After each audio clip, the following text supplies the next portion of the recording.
Système électrique dipôle RC.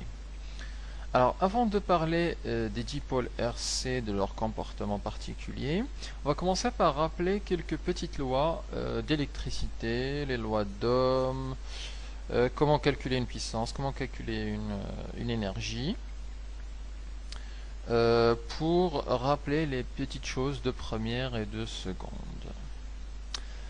Et commençons donc par la célèbre loi d'Ohm.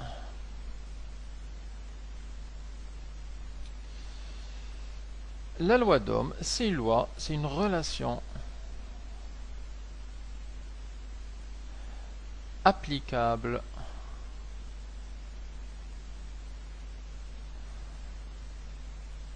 au conducteur ohmique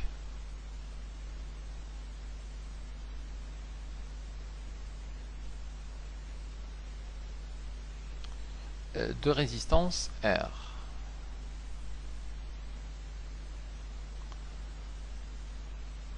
Alors, elle nous dit en l'occurrence qu'il y a en fait une relation entre l'intensité du courant électrique qui parcourt un conducteur ohmique et la tension qui le à ses bornes. Alors notamment si on a l'intensité I ici et en rouge je mets la tension U, le conducteur ohmique ayant pour résistance la valeur grand R. Alors la relation entre U et I est simplement U égale à R fois I. C'est la célèbre loi d'Ohm où on a les unités de tension, c'est en volts, les intensités, c'est en ampères, et la résistance, c'est en ohms. Alors, il faut faire attention pour cette loi qui est définie en convention récepteur. C'est-à-dire que pour pouvoir appliquer U égale à R fois I, on doit avoir l'intensité I et la tension U ayant des sens différents. Donc, je vais l'expliciter ici. U et I, des sens opposés.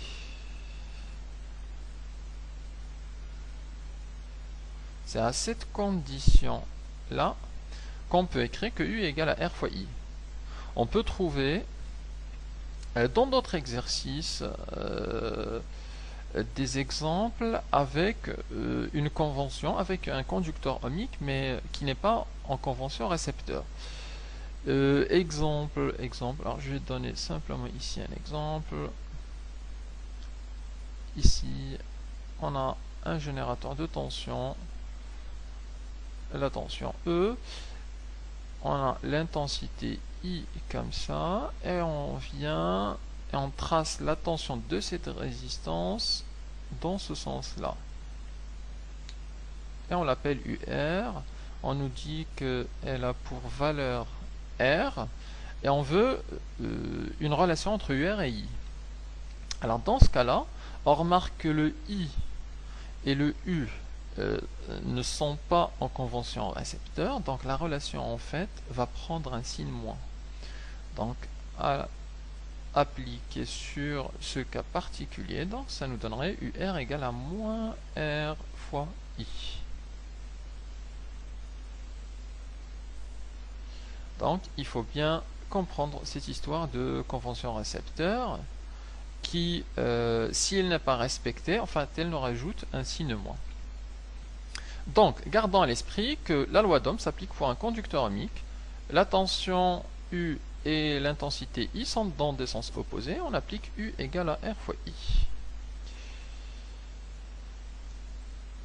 Parlons un petit peu du générateur électrique et parlons du courant électrique. Alors, le courant électrique I. Alors, il faut savoir que le courant électrique dans un circuit électrique part du pôle positif du générateur vers le circuit et ensuite vers le pôle négatif. Alors, le sens où le courant I, allez, j'ai appelé, sort du pôle positif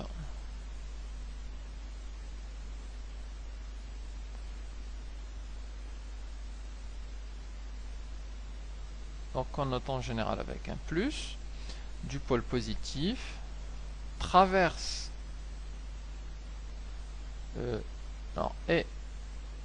traverse le circuit électrique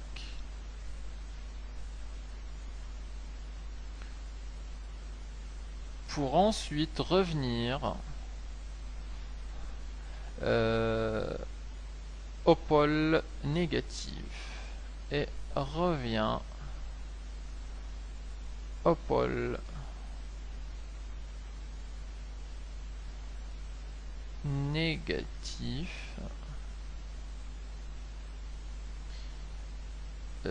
du générateur.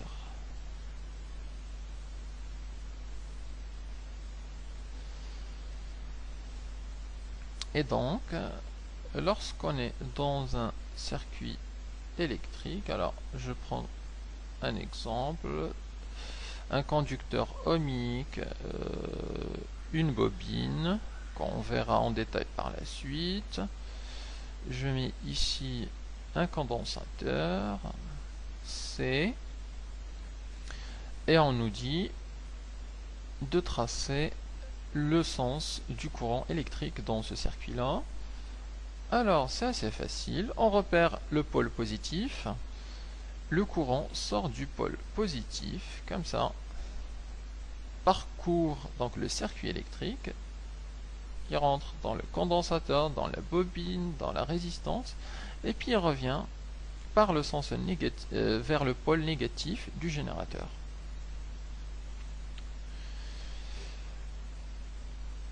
Une autre chose concernant, donc ça c'est pour le courant électrique, pour maintenant les tensions électriques. Comment déterminer les flèches des tensions électriques? Alors en fait il faut distinguer deux choses. On a la convention récepteur et la convention générateur.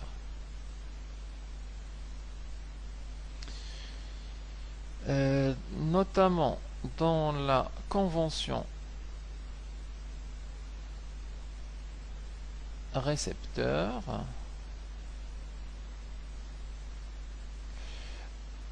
on retrouve en fait tous les récepteurs électriques qu'on connaît. On retrouve notamment les conducteurs ohmiques,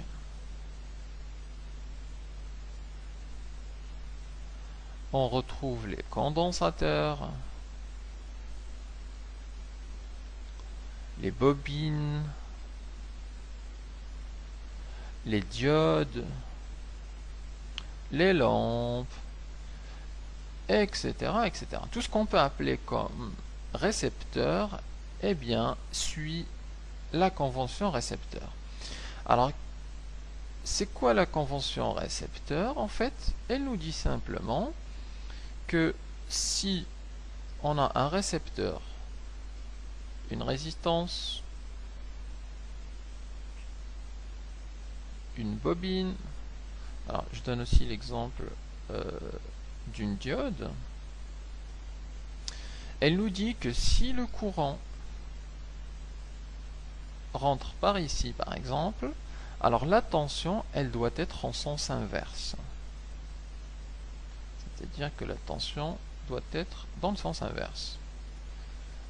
Pour la bobine par exemple, je fais rentrer le courant dans l'autre sens. Dans ce cas-là, on est dans une convention récepteur et la tension, elle sera dans l'autre sens, c'est UL. Et ça, c'est UR. Pour la diode, si le courant rentre dans ce sens-là, alors la tension va être dans l'autre sens et c'est UD. Donc en gros, que nous dit la convention récepteur? Nous dit la tension est l'inverse du courant. Donc tension et courant alors ont des sens inverses.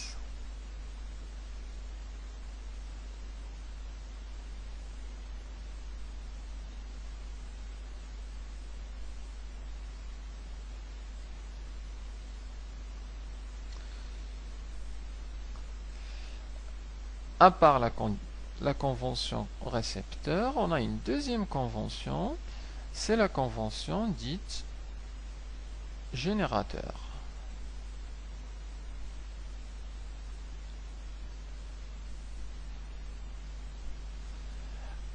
Cette convention s'applique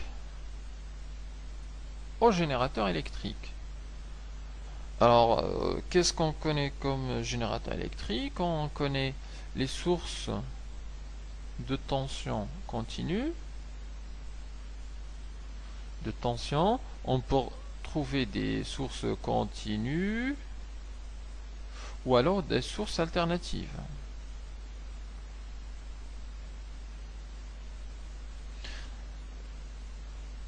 On peut aussi trouver les sources de courant qui, pareil, on a les continues et on a les alternatives.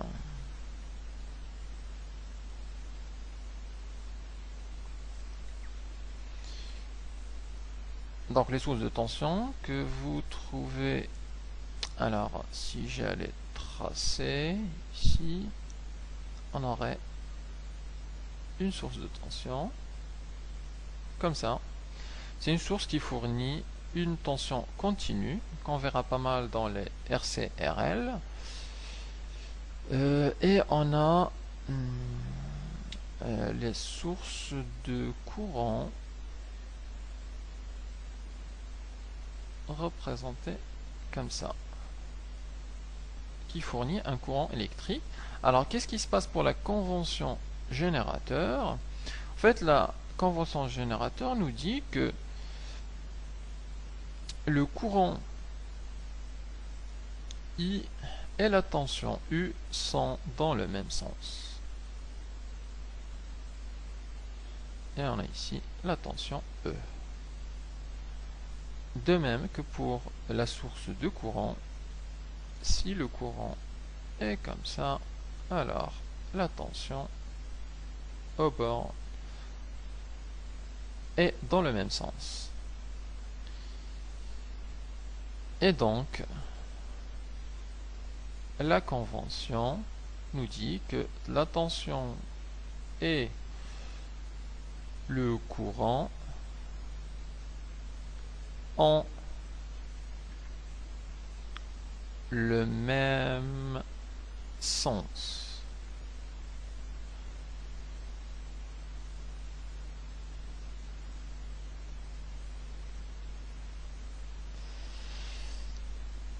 Et ces deux conventions en fait nous permettent à chaque fois de flécher les tensions. Le courant électrique, on utilise cette remarque, il sort toujours du pôle positif vers le circuit, ensuite vers